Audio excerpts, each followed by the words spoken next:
Cool. Well, again, thank you for coming out, and we have a really big treat for you. Please welcome to the stage actor Kelvin Yu and co-creator and Master of None, Alan Yang.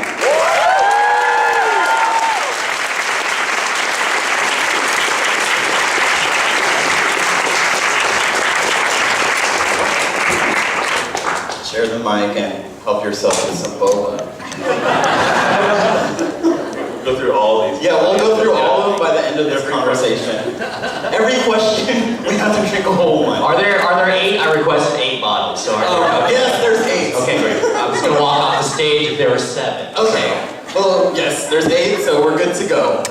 Good. Well, thank you guys for coming out to CAAMFest, guys. Thanks for having us. Yeah. Wonderful show. Wonderful episode. I think it's probably one of the best ones. But before we get into the episode, I guess I just want to start at the beginning of your careers, the very beginning. Like, at what point in your life did you realize you're like, oh, this is what I want to do. I want to get into entertainment. I want to get into creating. And of course, how were your parents? How was your family? And yeah. Sure, I'll start. When I was 14, I auditioned for a school play, and it was kind of your cliche story where a teacher pulled me aside, Miss McIntyre, and told me that I should audition, and that stays with me. And I think we can't overstate how much a moment like that can affect somebody, especially a young Asian American kid who doesn't necessarily see a path forward. For somebody to go out of their way to sort of advocate for you, I think is a bigger deal than you might think. I mean, it might not be a big deal to that kid, but it also might be. What was the plan? Leave me alone, woman. I could have reacted in a lot of ways, I guess. Get away from me. And then I ended up doing a lot of plays, 25 plays throughout high school. And then in college, I studied theater at UCLA, and somebody came to me and said they are auditioning for a 15-year-old kid, a Chinese kid, on a show called Popular on the WB, which was like Ryan Murphy's first show. And so that was 99 or 2000, and I went in, and I think I was ignorant enough to not know what was happening, so I just wasn't nervous and didn't, and I ended up getting that. So right away I was thrown into the mix. And to answer your second part of the question, my parents were not happy, and my father's a Broadway actor. I'm just kidding. He's currently in Hamilton. No, you know my father is pretty great. Maybe you do. He's an aerospace engineer, and Hamilton aerospace engineer. It's the same thing. No. And there was a time where he tried everything in his power to get me to stop pursuing it. So, yeah, so. We're all opening up here. Yeah. That's what we're here for, guys. We've never met. I wasn't allowed on set. This is the first time. This is the first time they're meeting, folks. Yeah. You are witnessing breaking news here. So yeah, that's my YouTube Hollywood. Thank you, Alan. Man, now I'm jealous. I didn't have a Miss McIntyre. No one told me any of that. No one encouraged me when I was a kid. No, when I was growing up, I loved comedy. I watched a lot of TV. I loved Simpsons and Seinfeld, SNL, and I watched a lot of comedy. But I grew up in Riverside, California, and I had no conception that this was a job. Like, obviously I knew acting was a job, but as far as writing, producing, all that stuff, I didn't know what those names were at the beginning of the show. So I always thought it was, something I enjoyed, and I loved making jokes with my friends, but I didn't realize it was really even possible until I went to college, and I started writing for a comedy magazine in college.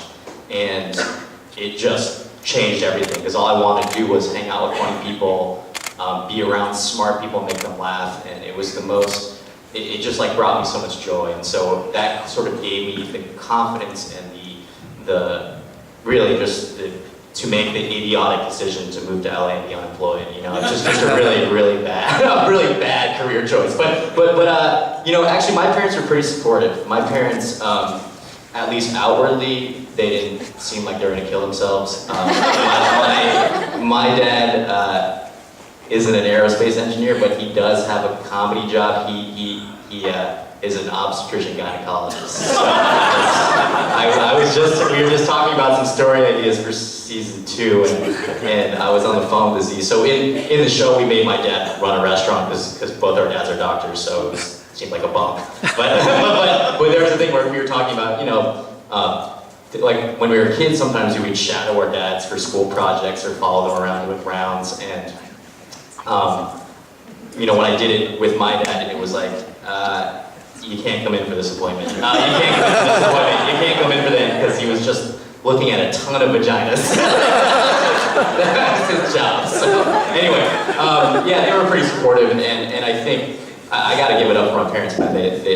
They I'm sure were terrified, but when I told them I just want to write jokes for a living, they were like, yeah, I mean, we're not really going to help you do that, but we'll let you try, because that's kind of, and honestly, it was like, that's why they came to this country, is so your kids can do whatever crazy thing they want. Well, like with the landscape of television and how long things take to get made, how long did it take for Master of None to be a full blown project? Like when did you and Aziz when did you guys have the idea? Like in 1998 or something? Yeah. We were 2 small Indian and Asian children, commuting across the country for meetings. We were on AOL-IM. No, it actually was a long process. And the reason for that wasn't necessarily the slow mechanics of TV development. It was more that we were working on Parks and Recreation together. And as always happened with that show, we didn't know whether it was coming back. Yeah. So this was 2013 actually, so it was kind of long ago. Yeah. And so Aziz and I met, we were like, we want to do a show together, we really like working together. And we went and pitched it. And we went and pitched it, and it was pretty different from what it ended up being. Okay. Yeah, to be honest, it was a much more conventional show. It was still people in their 30s hanging out, but it was more similar to a lot of the other shows that you might see, even network shows, stuff like that, where it's dating and it's a little bit of work and stuff. And so we sold it to Netflix in 2013, and at the time, they had like 2 shows. They had like House of Cards and Orange is the New Black, and they didn't have anything else. So we were really excited. It was going to be one of their first comedies.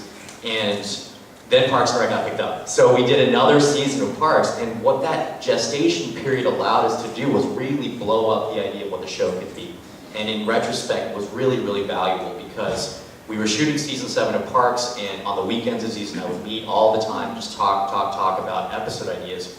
And one of the ideas that really crystallized what the show was this one, where I was in a hotel room with Aziz in New York. I think we were just in New York for some reason, and we were talking about what the show could be, and I started telling the story, not even as a show idea pitch, but just talking about how grateful I was. I was like, yeah, look man, whatever ends up happening, my dad grew up in a hut in a small village called Tiger Tail in Taiwan and didn't have enough food to eat and had to kill his pet chicken for dinner.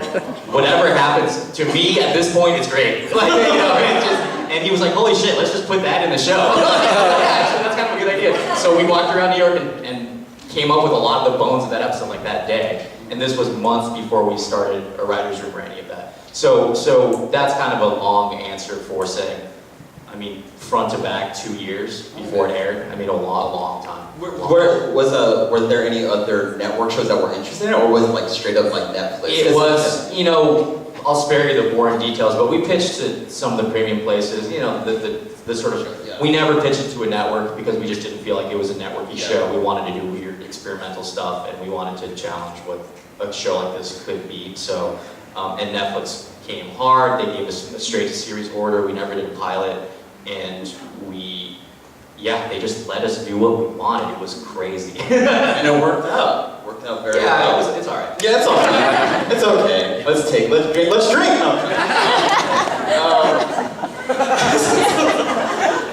Thanks, guys. So, you mentioned the chicken in this episode, and this Parents episode, like I said, it kind of crystallized what the show's about.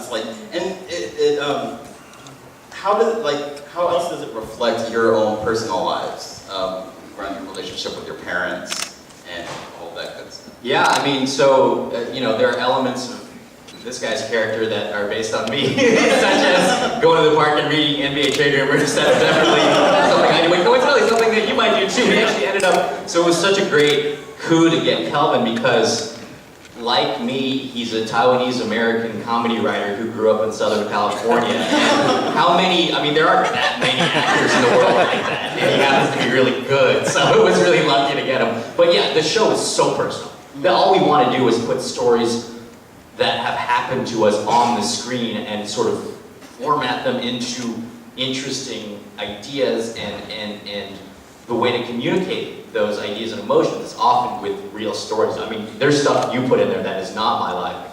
I'm sure you can. Yeah, the thing about the water buffalo. The ting ting thing was a comedy part, but my father did grow up with water buffalo. And so, which is crazy that he now has a car that talks to him, and he did come to America in the 60s. He went to Mississippi State. So he's 5'4" in the morning. And, I think his I'm just gonna paint a picture of my dad for you. He's like 106 pounds. His passport's at 106 pounds, 5'4". So he said when he got to the airport, he was like he was like a little brontosaurus was walking down the street. Like people were looking at him like, what is that? Like, how does that work? Like what? And so his life experience, and when I say he tried to, sort of inhibit me from acting, it was with no malice. It was just that there was no path forward visible. It was like a Lewis and Clark thing. It's like, well, where are you going? What is that? Not to overstate my experience, but that was pretty close to his experience. When.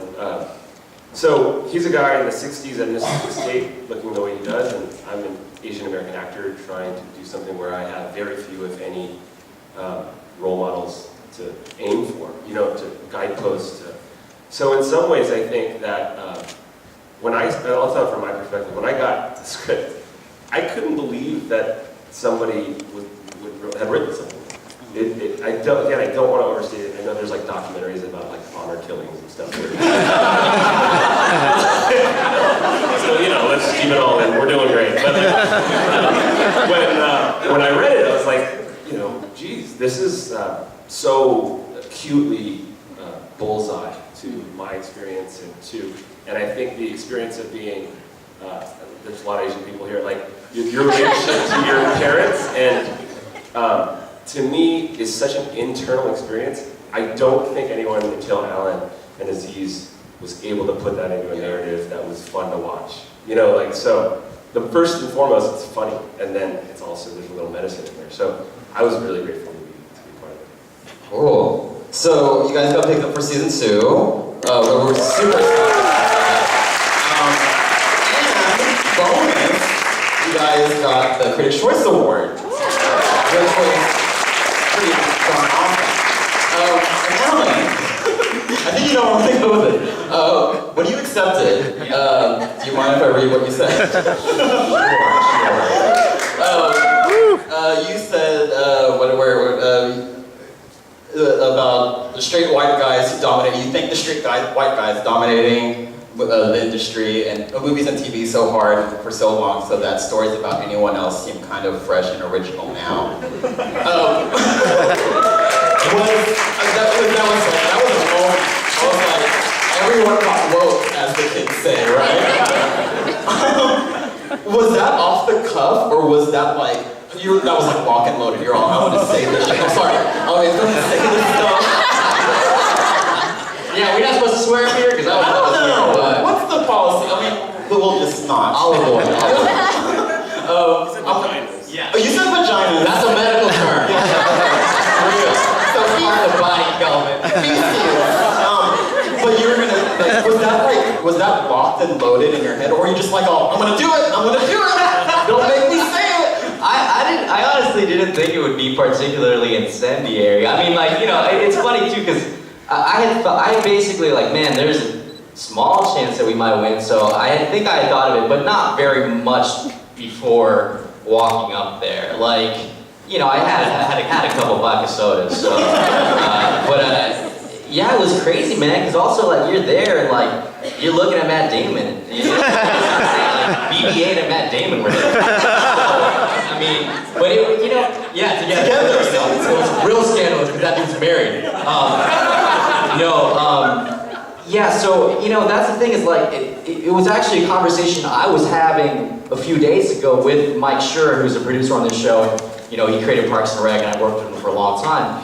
And we were talking about, I think I said that same thing to him basically, because, you know, I don't think it's malicious. I think it's like, look, those white guys are those white guys are amazing, and, you know, they're great. Like, all these directors and writers, they've done amazing things, but because they honestly, like, dominated stuff, now other things are seeping in, and this is a thing I've said before, but man, what a crazy year in 2015 where there were 3 huge reboots, Mad Max, Creed, and Star Wars, and they starred a woman, a black guy, and a woman and a black guy. Like, that's amazing. Like, that's a good point. Cool, imagine that. Like, that's fun for that, guys.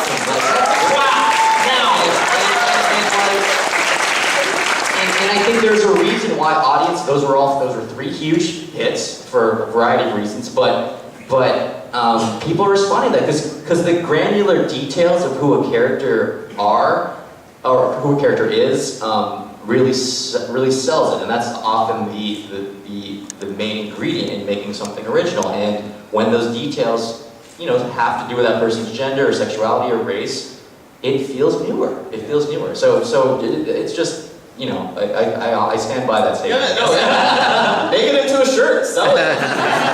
So now comes the portion of the show where we ask audience questions. So there's a mic in the middle, in the aisle. You see it? Form a queue. Don't be shy, guys. You know you guys got some questions out there. Yeah, girl, get it. Are you gonna? Don't be stereotypical shy Asians. Form a huge line. Everyone yelling. Say your name. Don't be boring. Be awesome. Be funny. Say your name and where you're from and your favorite color. I don't. Just say your name. Okay. Hi. Is this working? On? I don't. Is the mic on? Is it? How do you turn it Uh-oh. What did you do? Technical I problems. did it. Oh, we can hear Can I just? you. Yeah. I'll just project. You got cool hair. That's Thank you got you. green hair, so Yeah. everyone look at her. Okay. First of all, I think it's working. There you go. Ah, First of all, I love the show, and you guys have been talking about how this was a really personal project for everyone involved. I feel like because there are so few Asian stories being told right now on television, whenever something like Master Done comes along, people either it really resonates with them. So I mean that was my experience, or sometimes people tend to be disappointed when it doesn't perfectly match up with their experiences. So my question is, and since both of you are writers, how do you deal with that sort of pressure, and how do you make sure it doesn't get in the way of your creative process? That's a very incisive question. Thank you. It's good. So I think it's a very legitimate question, and I think what we're trying to do on the show is just be as emotionally honest and truthful to our own experiences as possible. And there's no way you can represent everyone's experience. There's no way you can, in one show, encapsulate the vast variety of what it means to be Asian, or to be a black lesbian, or to be a 6'5", 300-pound dude. I mean, we're just trying to do one version of all those characters, right? So, and the answer to me, I was just talking about this with you right before, we got 400 shows on TV now. So there should be 30 Asian shows. There should be 90 quote-unquote shows starring black people. There should be 100 shows starring Latino people. And then and only then are we going to get something closer to what white people have had for decades, which is there's all kinds of white characters, right? And that way your show doesn't have to be the bulwark and just be the only representation, the monolithic representation of a culture. So the answer is more shows, and I think do whatever is true to you, because no one can deny that that's some truthful representation of somebody's life, right? Brando,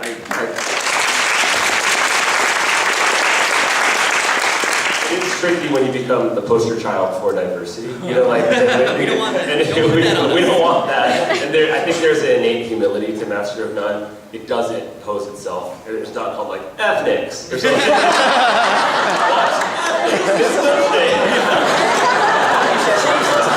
Nobody's watching The Martian like Matt Damon. Like the white guys don't go to Mars. Like he's not like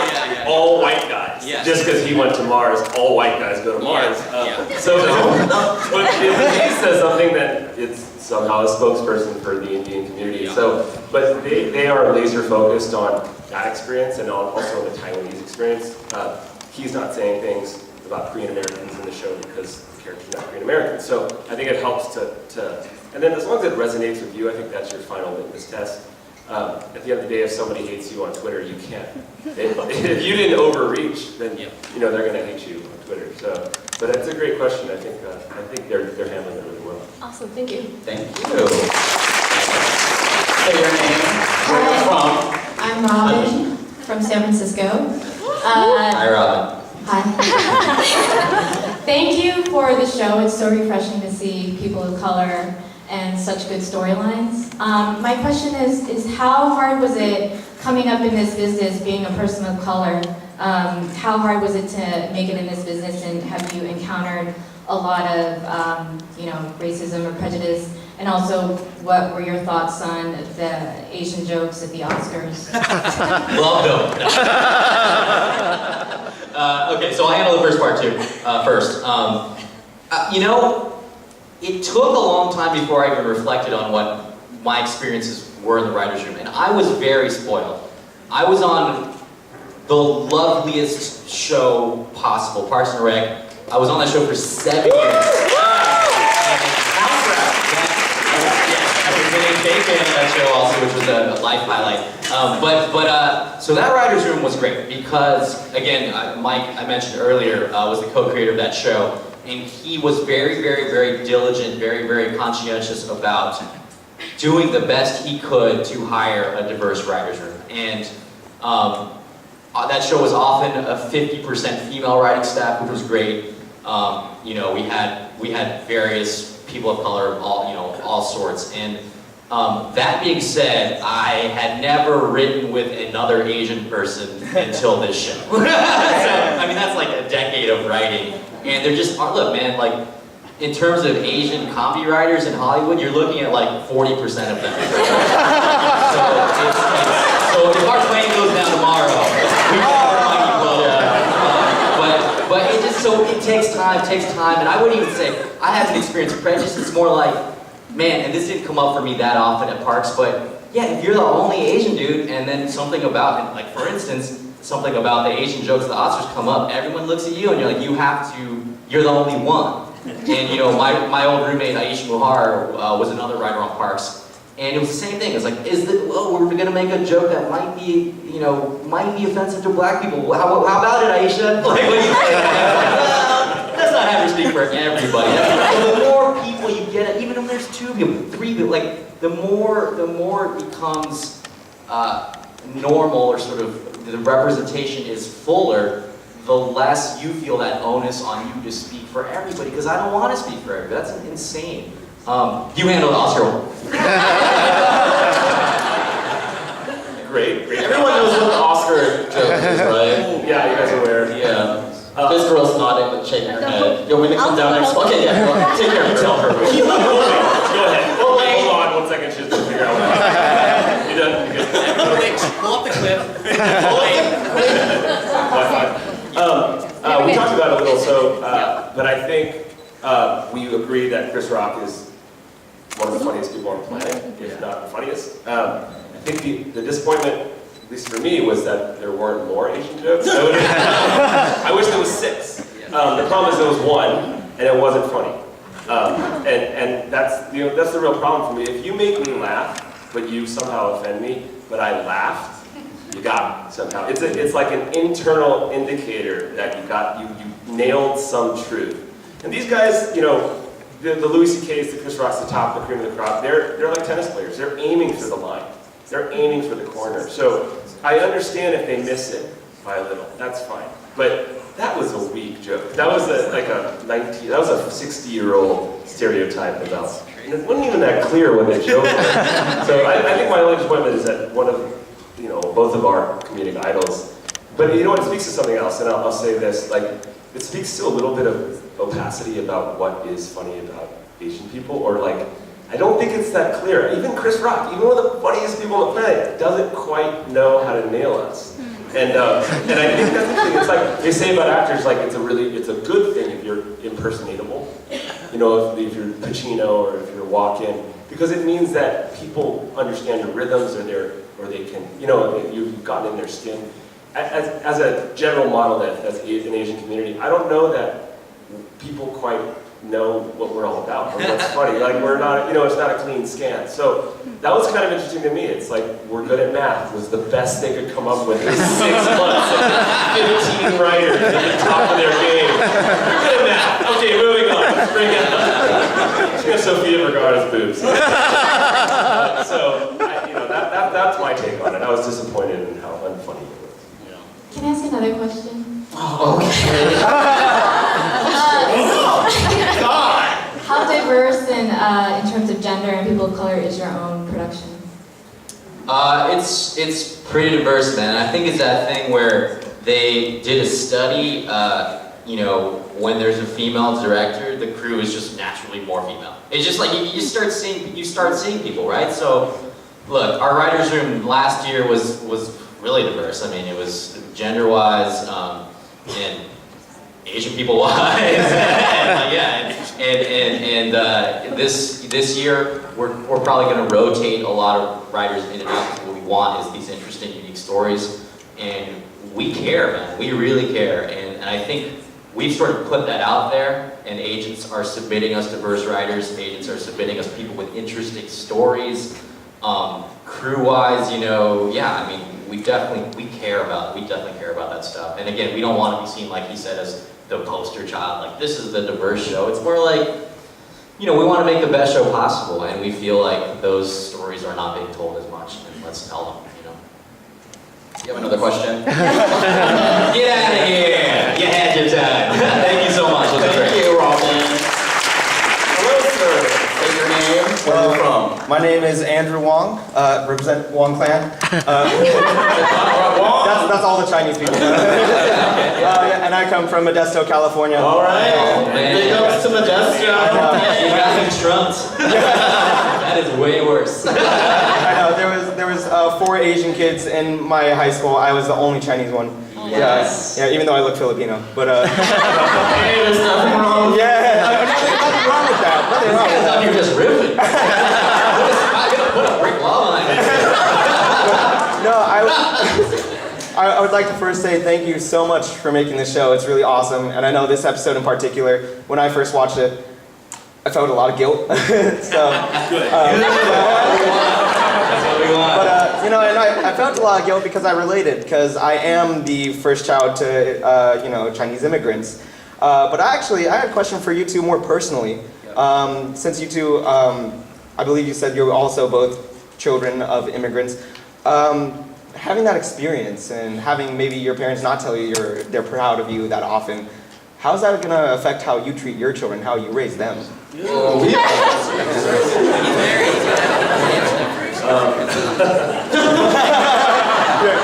Whatever, children, never mind. Get that away from me. Next question. Yeah, I think in Los Angeles in particular, I think, I'll stereotype, there's like a permissive kind of trend right now. Like a lot of Hollywood liberals, you know, are frequently don't tell their kids no, or they want their kids to experience. I think based on my parents' philosophy, life is mostly no. So I don't know why I would want my kid to not hear no until he was like 14. I do think there's a balance. I think I'll speak only for myself. I do think I'm driven by a sense of internal guilt, internal Asian shame. You're looking at a guy who left high school a year early to go to Harvard. Like,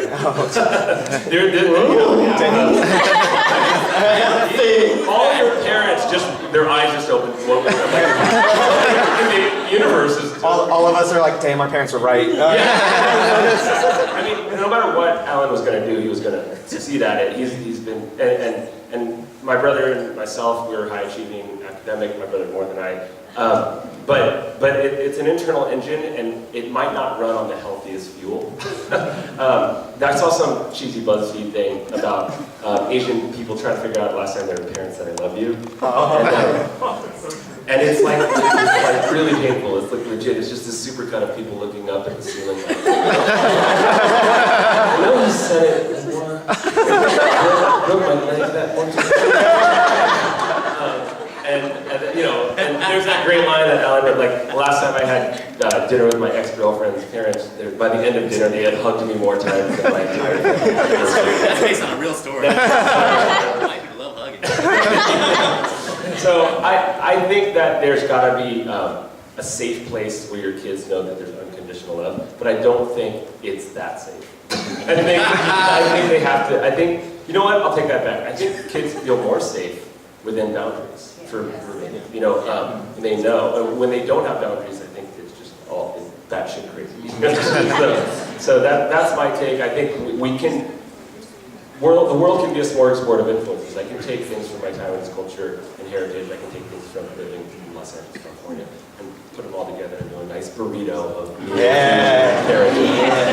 Always better in a burrito. Burrito. Cool. Thank you for the question. Thank you, sir. Wow, you guys are bringing it with the questions. Yours better be good. Say your name and where you're from. Keep the streak alive. My name is Ezra. I'm originally from Anchorage, Alaska. And Whoa, Alaska Asian dude. Damn, there must not be many of you there. there's a lot of racism there. Oh, cool. Thanks for the show.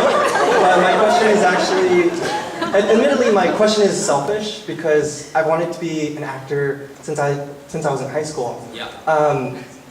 But I'm wondering. You want a job? That would be the selfish question. That's not the question, but the question is, what is the future for like Asian American actors or Asian American aspiring actors, like who perhaps aren't like conventionally beautiful or like funny in a specific way, or maybe they're not even like into martial arts. Like to give context, like Bruce Wait, you're not? You don't want to be my new pilot karate dad? To give you more context, like Bruce Lee is one of my personal heroes, and not just because like he kicks people's asses, like but Hey, language. he kicks people's butts very hard.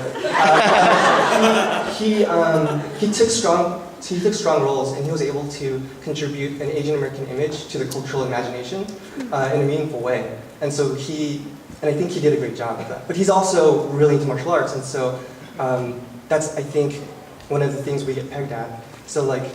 He's really good at martial arts. Kelvin is an actor, but he's like a beautiful man. And like,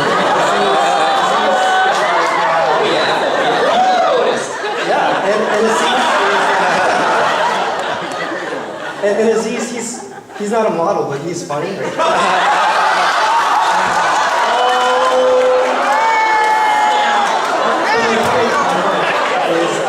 guys and last guy should have like a stand-up. Let's turn this panel into a battle. Yeah, my point is like, is there a space for like normal people? Normal Asian people. Yes, here's my short answer. We're working on it. We're working on it, and I think more and more, it's a process. We've got to get Asian writers, Asian creators, Asian directors, Asian producers, and the more we prove that our stuff can also be good, the more we'll be able to cast Asian people, the more diversity in terms of roles. I don't mean that in terms of racial diversity, I mean exactly what you're saying in terms of we need Asian leads, we need like, an Asian Jim on The Office. We don't have to side characters all the time. The lead gets to do this stuff. The lead gets to have changes happen in his or her life. The lead dates people. We had, I would always say to my friend in college, he was black, he's like, we need better black representation in movies. I was like, I totally agree. When was the last time you saw an Asian man kiss a woman in a show or movie? And at the time, this was 10, 15 years ago, the answer was 0. And in the past 10 years, okay, we got Harold and Kumar, and we got that one dude in Fast and Furious, I think, kissed a lady once. It ain't happening, man. So that's like partly why, you know, we had Kelvin be like a ladies' man in the show, and also based on my real life.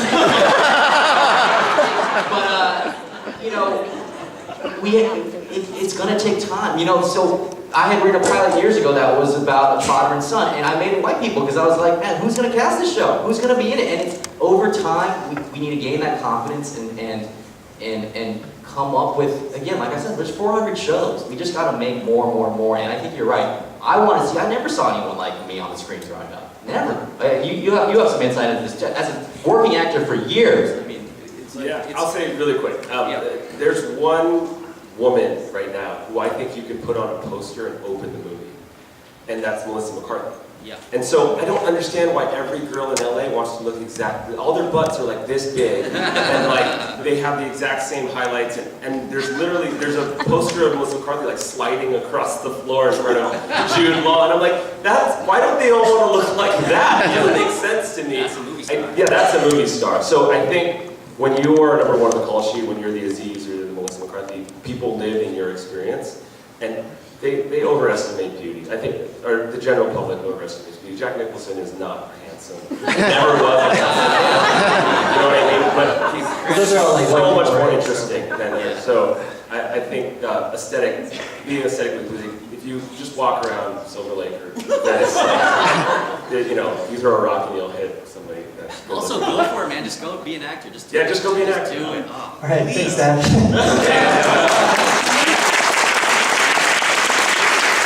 Keep your head up, son. Keep your head up. He's leaving. he's on a plane back to Alaska. He lives next to Sarah Palin. Ask the question and what? He's like, yeah, never mind, I get it. Sounds hard, guys. I know we have a long line, and I know, but We can also talk less. Yeah, we only have like 5 more minutes, so. Oh my god. I'm sorry, guys. We got stuff to do. I'm hungry. So you could either have this young lady ask the question, or you guys caucus for 1 minute. No. Okay, yeah, go ahead. Say your name and word. Hi, I'm Isabel, and I'm from Oakland. Yeah. So my question is regarding to like the future generation of diverse Asian actors. I'm a huge fan of the show. I binge watch it when I do my homework. But I know I go to an art school, and the first thing I heard as soon as this show dropped was all the Asian kids. They were super excited because they were super inspired, like the theater department, because there's not a lot of Asian actors. So they're super inspired because it gives them like the hope that they can also be a main character and not just a side character that's just there for laughs. So how does it make you feel that you guys are really inspiring like the next generation of diverse actors? I'm literally tearing up right now. That's crazy, man. That's great. That just means so much. And I just want, if that's actually happening, that's great. I want Asian people to be creative and do as many different things as possible, you know? I want more characters in movies who look like you and have awesome hair and have headphones on and like go to art school, you know? It just means a lot, right? It's like, you know, I went to college, I majored in biology because I was like, I don't know what I'm gonna, and then doing this, it's like, I just feel like our community needs to do as much interesting stuff as possible and creative stuff and be leaders and like be CEOs also. Like, it's not just, you know, let's not just grind all the time. let's do interesting new things. I'm very touched by that. Sorry. No, I think it might be a little anathema to like, and I'm now stereotyping about myself and my own heritage, but to like put yourself forward as much as you need to bust through some kind of membrane. But it gets easier, and maybe it's just a mob mentality. Like, if I start looting, maybe you'll start looting. Maybe we'll all start looting. We can just Trump rally this thing. But like, there is that kind of like, you know, you grease the wheels of it all, and I think there's got to be some kind of saturation point where enough people are doing that. It's a viable path forward for people like yourself. And we all know like crazy talented, crazy intelligent Asian Americans that are somewhere in a room trying to figure out whether or not this is a real job, or, you know, whether it's acting or writing or directing or producing. And So it means a lot that this, I mean, it wasn't planned. Yeah. They're just trying to tell a story. I think it turned into something special for them. So, but thank you very much. Thank you. Thank you. Come on up. Name, where you're from, and your favorite Asian actor. No. Hi, my name is AJ, and I'm white, so who cares where I'm from? We love you. We love white people. They mean all the best stuff. I'm from Tulare, California. Exactly! That's also why I didn't want to say anything. Okay, just go. I'm sorry. Sorry to interrupt. Go ahead. You had said that the show Master Nut is heavily based off your own life, Aziz's own life, your writer's own life. What would you say is the difference between making a story that's completely made up stories versus very autobiographical, and what would you say about seeing more maybe autobiographical things on TV? Good question. I think that there's something intangible and magical about using those real facts and details. And it's something that you can't describe, but somehow it just feels more real when it comes from a real place. And what we're trying to get across with every one of these episodes is an essential feeling or idea or emotion that we've talked about, and then we want to build an episode around that feeling. So in Parents, it was both the guilt and honesty that we felt, but also how lucky we are and how we don't appreciate the struggles that our parents, whether they're immigrants or whoever they are, went through in order for us to have these great lives. And when you're writing from an emotional place that you yourself really recognize, the writing's going to be stronger, I think. And that's not to say that you can't make stuff up out of whole cloth, but to me, on a show like this that is pretty grounded and pretty,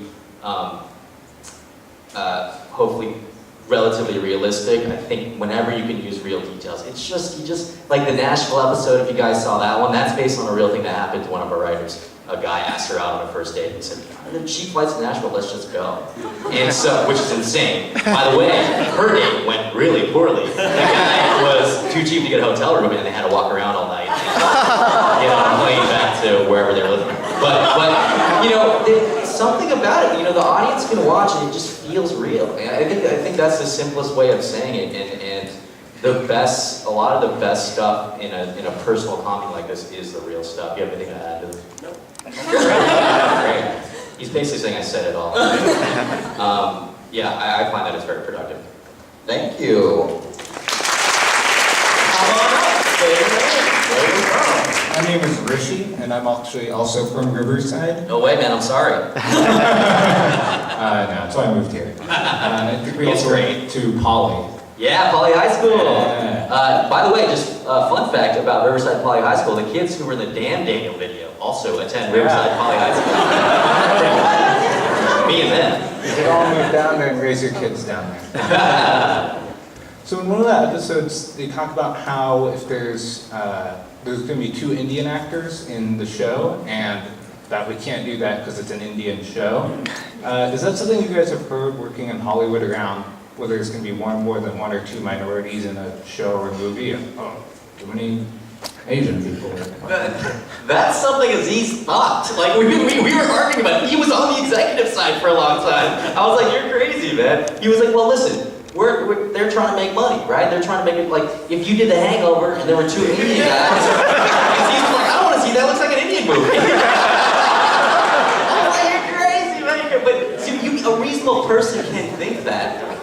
And yes, but I was like, dude, 2 Indian people are as different as 2 people of any, as we showed, hopefully, partially in that episode, at the end, it was very intentional to have 3 Indian friends in the last shot, and they couldn't be more different. They're 3 very different people. They're not just Indian. They're people with characters. So absolutely, it's a thing where I think, yeah. I mean, have you gone through this in casting? It's crazy. I just went through it. There was the show, and they wanted to go Asian with the male. We're gonna go Asian. They had the idea to go Asian with the woman. So they're like, well, then the guy will be white. Yeah. Like, it's almost like, you know, if then. And I kind of agree with Aziz a little bit. Like, one blonde One Direction guy, and then there's one long-haired One Direction guy. There's not two blonde One Direction. TV should look like One Direction. If like everybody on Sentinel was bald and overweight, that would be, so, no, but I understand it from a mass appeal kind of thing. The big difference now is that TV's less and less a mass appeal thing. So on a certain kind of show that would make more sense. But generally speaking, and we were talking about this during the show, I used to go out on a lot of, I killed a lot of my wives on TV shows. Are you kidding? Because every season, they do 22, so CSI will do one Hispanic and one very special Chinese. And the Chinese episode, God bless their hearts, is always written by somebody who's not Chinese, and so they just go for the low-hanging fruit. And it's like a guy who killed his wife because she was on the internet too much. She, ate his yogurt that he wrote his name on. They just kill her. And then at the end, on page 51, I have to freak out and tell Anthony LaPaglia why I did it because she shamed our family. And someone you hit a fever pitch, you're like, God damn, these people think that we just kill each other. Shit.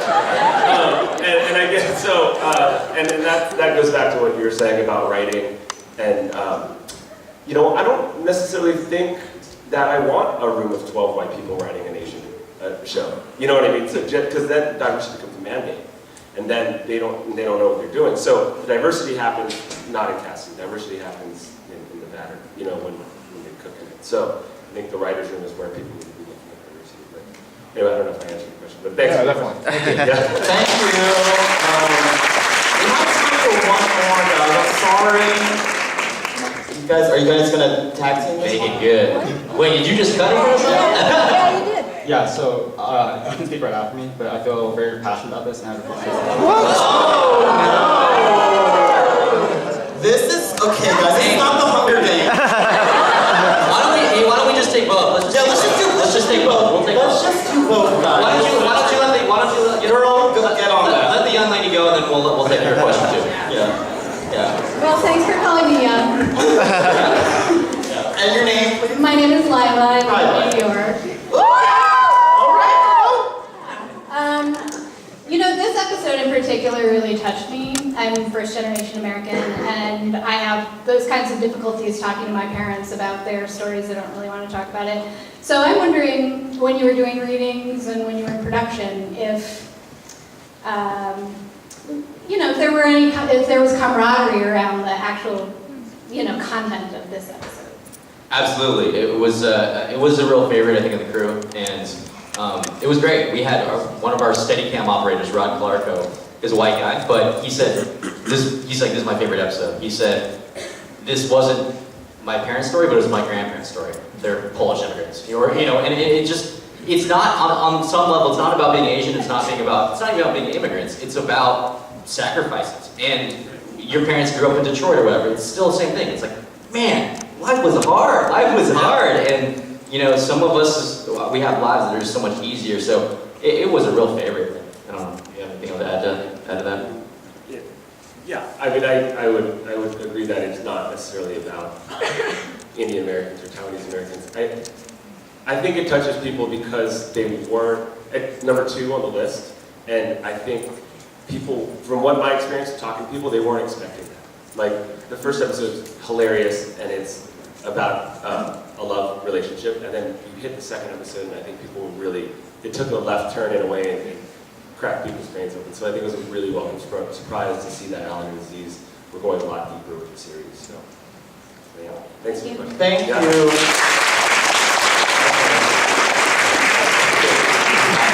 Say your name, please, and where you're from. Hi, I'm Spencer, and I was born and raised in the Bay Area. First of all, let me start off with saying you guys have created a fantastic piece of art. It is a great show, so funny. It's so true. Kelvin, you mentioned, the first thing you said was that you think white people have made it easy to be interesting because Asians just aren't given the limelight. And I'm not saying it's not true, but we're not just novelties. the reason I think that your show is so powerful is that you've managed to reach us on the emotional level that you spoke of. You're willing to address the issues that there are wrong things in Asian society too. That we can't express love between parent and child because we're worried about being judged, because we place our love on we judge our love based on how much success we have. There are so many children and adults now that can't be their real selves around their parents because they're so afraid of being judged. And it's a problem on both sides of the spectrum. It's not one person's fault. It's a miscommunication that people have forgotten how to love each other, even their parents and children. When we have to lie to say I love you and make an excuse to be busy, there's a problem with that society. I'm proudly Asian American. It's taken me 22 years to come into my own and I can draw strength and power and acceptance for my culture. But there are wrong things with it. And when you say things like, yeah, it's interesting because every white person is already an actor, and so it's easy to be an Asian new person. Maybe. But you can speak hate, or you can preach love. And whatever you say is going to influence a lot of people in the way they think. Thank you. Okay. Oh, thank you. We didn't have to answer anything, no? Thank you, sir. Yeah, and I guess that's it.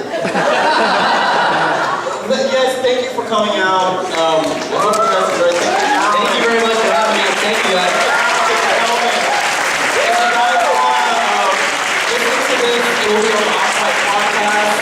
Dropping soon. It will also be on the CAAM website, courtesy of Go-To Productions. So check it out. And thank you for coming out, guys.